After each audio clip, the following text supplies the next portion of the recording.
This is the news in brief from the United Nations. Life-saving medical supplies reached Afghanistan by air on Monday, the first UN shipment to arrive since the Taliban takeover more than a week ago. Announcing the news, the World Health Organization said that the successful airlift meant that it could partially replenish health facilities' reserves and ensure that services can continue for now. More than 12 tons of supplies arrived in the northern airport of Mazar-e-Sharif aboard a plane provided by the government of Pakistan. The WHO said that the shipment consisted of trauma kits and emergency health kits, enough to cover the basic health needs of more than 200,000 people. The supplies will be delivered immediately to 40 health facilities in 29 provinces across Afghanistan, the UN agency added. In a related development, UN Refugee Chief Filippo Grandi has appealed for help for the many millions in need in Afghanistan and in neighbouring countries. In the appeal on Monday for long-term solutions for Afghans whose lives have been blighted by 40 years of war, the High Commissioner for Refugees said that although thousands had managed to escape via Kabul airport, there will still be millions who need the international community to act. As the school year begins for millions of children in the Northern Hemisphere, the UN on Monday issued a series of COVID-19 risk reduction measures to ensure that in-person lessons can go ahead despite rising infection rates. All school staff should receive a coronavirus vaccine, and so should vulnerable children aged 12 and above, said UN Children's Fund UNICEF and the World Health Organization.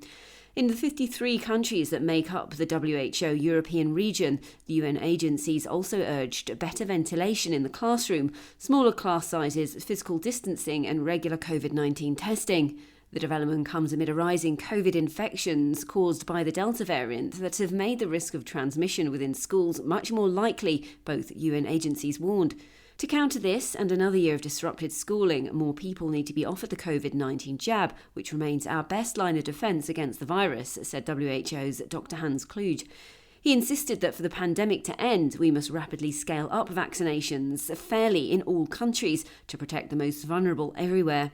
Tried and tested public health and social measures must also continue, the WHO official said, such as testing, sequencing, tracing, isolation and quarantine. Ensuring everyone's right to a nationality is more important than ever, the UN Refugee Agency said on Monday, marking the 60th anniversary of the UN Convention to end statelessness. In an appeal for more countries to adopt the convention, the UN High Commissioner for Refugees said that modern-day challenges like COVID-19 and climate change had added to the problems of stateless people. Having a nationality and the protection of a government that nationality affords can make a life-saving difference, even more so in times of crises, whether it's vaccination, evacuation, or providing a social safety net that is needed, Mr. Grandi said. Globally, 4.2 million people are known to be stateless, but the true number of persons not recognised as citizens by any country is likely to be much higher given gaps in data collection. To date, 77 states have joined the 1961 Convention. Since 2010, 40 states have formalised their commitment to reduce statelessness by becoming parties.